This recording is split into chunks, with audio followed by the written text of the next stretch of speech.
bonsoir. Imaginez une table, et sur cette table, il y a 500 000 francs. Alors pour les plus jeunes, ça fait à peu près 76 000 euros. Et de ces 500 000 francs, moi, je vais en gagner 10 000. Encore une fois, pour les plus jeunes, ça fait à peu près 1 500 euros en une soirée, il y a 20 ans. Ça fait rêver, hein? Maintenant, si je vous dis qu'à chaque fois que je faisais ça, je risquais littéralement ma vie. Et quand je dis littéralement, c'est littéralement. Ça fait un petit peu moins rêver, non? Ou alors vous êtes plutôt bizarre. Et ça a été mon job pendant 9 ans. Mon premier saut dans le milieu, ça a été à 18 ans. Alors, j'ai commencé à m'intéresser à la triche et à tricher à 12 ans. Ouais. Parce que je ne voulais pas que ma sœur gagne au jeu, à la bataille tout simplement. Et je ne voulais pas que les anciens, mon père, mon grand-père, arrivent à gagner. Et je pense que je ne voulais pas que personne n'arrive à me battre, tout simplement. Mais je suis rentré à 18 ans pour la première fois dans un casino. J'ai joué, j'ai triché, j'ai gagné, beaucoup. Et bien sûr, je me suis fait prendre. Avec tout ce que ça comporte derrière. Donc, 18 ans, c'est un petit peu chaud, on est majeur, il peut se passer plein de choses. Et à ce moment-là, je me retrouve dans le poste de sécurité, avec les agents de sécurité, et on va me proposer 2 choix. Alors, vous pourriez me dire, ouais, c'est les risques du métier, mais vous allez comprendre dans un instant pourquoi c'est intéressant. On me propose donc 2 choix. Le premier choix, c'est, je rends l'argent que j'ai gagné, je suis blacklisté, on me prend en photo, je ne peux plus jouer, en tout cas dans ce casino et dans ceux du même groupe. Et on me demande de rester jusqu'à la fin, afin de montrer aux croupiers ce que j'avais fait, parce que les croupiers n'avaient pas vu, c'est la caméra qui m'a vu. Et moi, à l'époque, je ne connaissais pas tout ce qui était caméra et sécurité. Je demande, c'est quoi le deuxième choix? Et là, on me dit, c'est la police. Donc je pense que je réfléchis un petit peu et je dis, je vais prendre le premier, en fait. Et donc je reste jusqu'à la fermeture. Et je montre aux croupiers donc ce que j'avais fait sous leurs yeux. Et c'est intéressant par rapport à ce qui se passera 27 ans après et que je vais vous expliquer dans quelques instants. Donc, de cette expérience, je prends ma première claque. Je découvre le monde du jeu, entre guillemets. Première poussée d'adrénaline, parce que j'ai la trouille. Mine de rien, j'ai 18 ans, comme je vous disais, je peux aller en tôle maintenant. Il n'y a plus la sécurité, entre guillemets. Et de cette expérience, il va y avoir 2 événements majeurs qui vont se présenter. Le premier événement, c'est que je me dis, la croupe, ça me plaît. Alors la croupe, c'est être croupier, c'est le métier de la croupe. Le deuxième événement, c'est que je prends ma première rencontre, ma première claque avec le thème de la soirée, donc qui est la résilience. Alors quand je dis rencontre, bien sûr, c'est une image. Je ne l'ai pas rencontré physiquement. J'ai 18 ans. À 18 ans, on est plein d'impulsivité, on est plein de testostérone. Je ne fais pas forcément les bons choix encore. Et donc, je décide d'apprendre la croupe, d'apprendre le métier de croupier pour être plus performant, pour augmenter mes connaissances, pour mieux tricher, au final. Je vous ai dit, mauvais choix.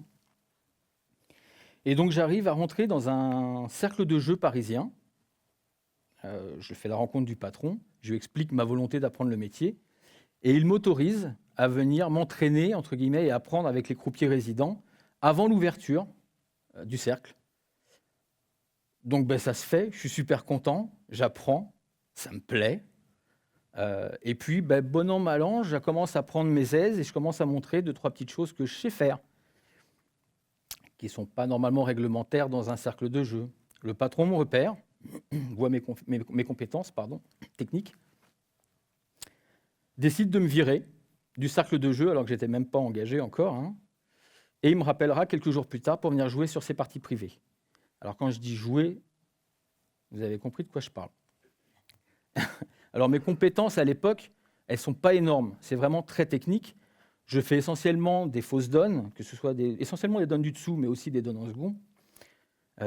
Truquer des mélanges, que ce soit des faux mélanges complets ou des mélanges classificateurs qui permettent de poser les cartes dans certains endroits, des marquages de cartes à la volée pour pouvoir voir qui a quoi dans sa main. Et je vais vous montrer, il y a une petite vidéo où je vais vous montrer exactement, là vous allez voir ce qu'on appelle une donne en seconde dont je vous ai parlé. Et en fait l'idée c'est de prendre la deuxième carte et non pas la première du paquet. Donc vous avez une vue exposée en gros plan, et là vous avez un mélange qui suit une méthode plutôt classique dans les casinos, d'accord, et qui a deux particularités, d'accord. Bien qu'il paraisse complètement anodin, la première particularité, c'est que les as vont rester sur le dessus, d'accord, et en plus de ça, le jeu n'est pas mélangé. Donc vous voyez un petit peu. Donc avec tout ça, je commence à prendre contact avec des magiciens parce que les techniques se ressemblent, même si ce n'est pas exactement les mêmes, et surtout avec des tricheurs. J'arrive à rencontrer des tricheurs qui m'expliquent un petit peu leur métier, qui m'expliquent un petit peu leur vie. Et du coup, le patron me fait travailler sur ses parties privées, donc je triche. Pour lui, je ne gagne pas directement, sauf quand je joue comme un joueur. En fait, j'ai exactement deux rôles pendant ces parties, soit je travaille comme croupier, soit je travaille comme joueur. La différence principale, c'est au niveau de la technique, puisque vous vous doutez bien qu'un joueur lambda, je vais jouer le rôle d'un joueur amateur, ne mélange pas ou ne distribue pas les cartes de la même manière qu'un croupier censé être professionnel. Donc, je joue pour lui, je gagne plutôt bien ma vie, environ 10% du pot en général. Le pot, c'est la somme qui va être allouée à la partie. J'ai un compte en banque, c'est le patron qui garde mon compte. Quand j'ai besoin de liquidités, il me les donne sans aucun problème. Et j'ai un travail officiel à côté. Donc du coup, cet argent-là, je l'épargne. Je me dis, on va préparer la suite. Et donc je vous ai dit, ça a été mon travail pendant 9 ans. Et 9 ans plus tard, je vais faire ma deuxième rencontre, encore une fois c'est une image, avec le thème qui est la résilience. Je demande un rendez-vous avec le patron, avec qui j'avais des liens géniaux, et je lui dis, voilà, je veux arrêter. Je vais être papa, et je veux pas de cette vie pour mes enfants. Et là, d'un homme souriant, agréable et adorable avec moi, je passe à un mur de glace.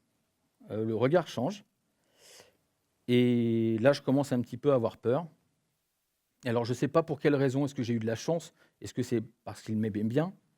Il me dit, OK, mais il y a deux conditions. La première, je vais garder l'argent que tu as gagné, parce que c'est mon dédommagement. Vu que tu ne m'en feras plus gagner, je vais garder tout ça. Et la deuxième condition, c'est que tu te fasses oublier. Je ne veux plus jamais entendre parler de toi. Ni sur une table de jeu, ni dans un casino, j'ai des connaissances. Faut plus. Et là, dans ma tête, ça fait tilt. Je pense que j'ai dû sentir le moment où il fallait que je prenne cette décision.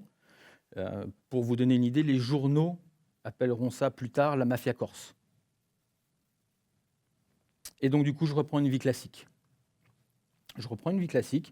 J'ai un emploi, tout ce qui est plus classique, pardon. Et pour ne pas perdre la main, je me tourne vers l'illusionnisme.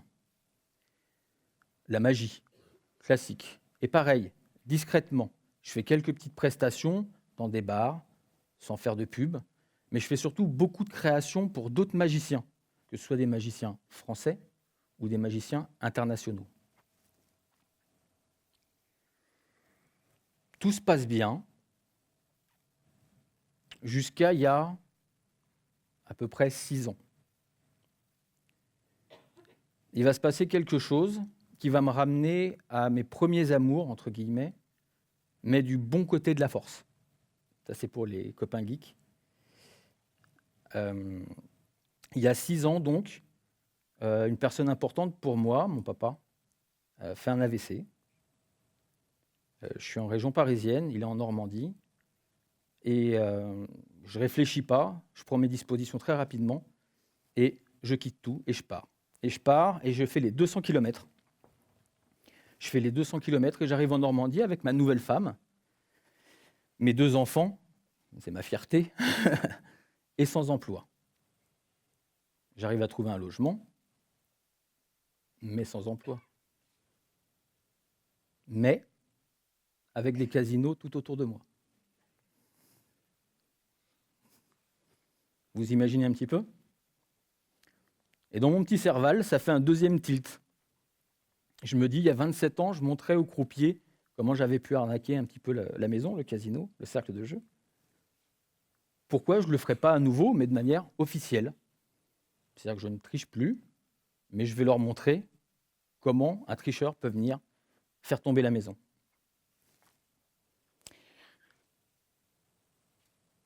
J'en discute avec ma femme. D'abord, je lui explique mon passé, parce que personne ne savait ce que j'avais fait. J'avais un boulot classique, ça c'était une autre vie, mais vraiment une autre vie. Personne ne savait, mes parents le découvrent au fur et à mesure des interviews et des conférences. C'est pas la première, donc ils savent maintenant. et je commence à me remettre sur le devant de la scène, sans trop de crainte, parce que les personnes qui m'employaient sont au mieux en cavale, au pire, plus parmi nous. Et vu ce que j'avais vu des personnes que j'ai arnaquées, il n'y a personne qui portera plainte. J'en sais trop, entre guillemets.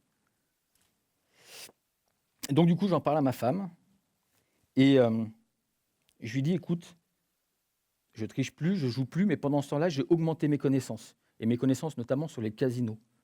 Parce que la protection du jeu, ce que je fais maintenant dans les casinos, c'est pas juste savoir manipuler les cartes comme vous avez pu voir sur la vidéo. Il y a énormément d'autres choses. Il y a la technologie, il y a le management, il y a la gestion du personnel, il y a les procédures de sécurité, les protocoles. Et tout ça, je l'ai appris. Alors, je m'entraîne moins, mais j'ai augmenté mes connaissances. Donc, comme je vous l'ai dit, j'en parle à ma femme, je lui explique que, voilà, j'ai envie de faire ça. Il y a des petits soucis, j'ai 40 ans. On repart à zéro et que ça ne va pas être facile. Et là, elle me dit, vas-y. Si c'est ce que tu veux faire, vas-y. Et je vais en profiter pour la remercier. Je la remercierai jamais assez parce que c'est grâce à son soutien. Merci de me supporter. Parce que c'est pas facile, dans tous les sens du terme, les bons et les mauvais. Avoir quelqu'un qui a des cartes en main toute la journée, c'est pas évident. Mais au final, elle me dit vas-y. Et grâce à elle, aujourd'hui, 27 ans plus tard, j'ai une auto-entreprise de protection du jeu. Je travaille avec les casinos, avec les cercles de jeu, que ce soit en France ou ailleurs.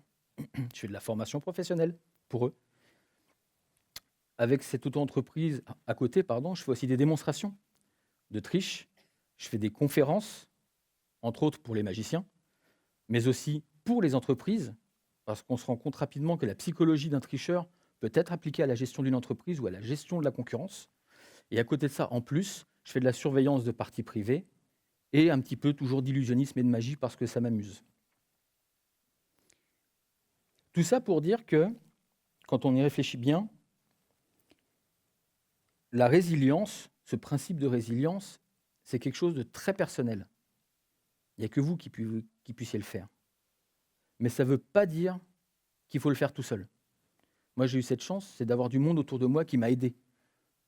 Ma famille, mes amis, ma femme, à me pousser et à faire les bons choix, C'est quelque chose qu'il ne faut pas faire tout seul. J'avais un maître d'arts martiaux, que j'ai pratiqué depuis mon enfance aussi, qui disait « Les échecs, c'est ce qui construit une belle vie. » Ouais, je ne suis pas super sûr de ça. Par contre, ce dont je suis sûr, c'est que si vous arrivez à surmonter le trauma, parce que ça s'appelle comme ça, je ne dis pas à l'accepter, je ne dis pas à l'oublier, je dis à le surmonter, à le comprendre, à le passer outre et à essayer d'avancer, à ce moment-là, vous pourrez réussir tout ce que vous voulez dans votre vie. Et je voudrais juste terminer sur une phrase que j'aime particulièrement d'un grand philosophe qui s'appelle Rocky Balboa. Vous ne voyez pas? Et cette phrase, c'est « Peu importe le nombre de fois où la vie va te mettre KO, le plus important, c'est de te relever, lever la tête, faire front et avancer. » Je vous remercie beaucoup de m'avoir écouté et puis je vous souhaite une excellente fin de soirée. Merci à vous.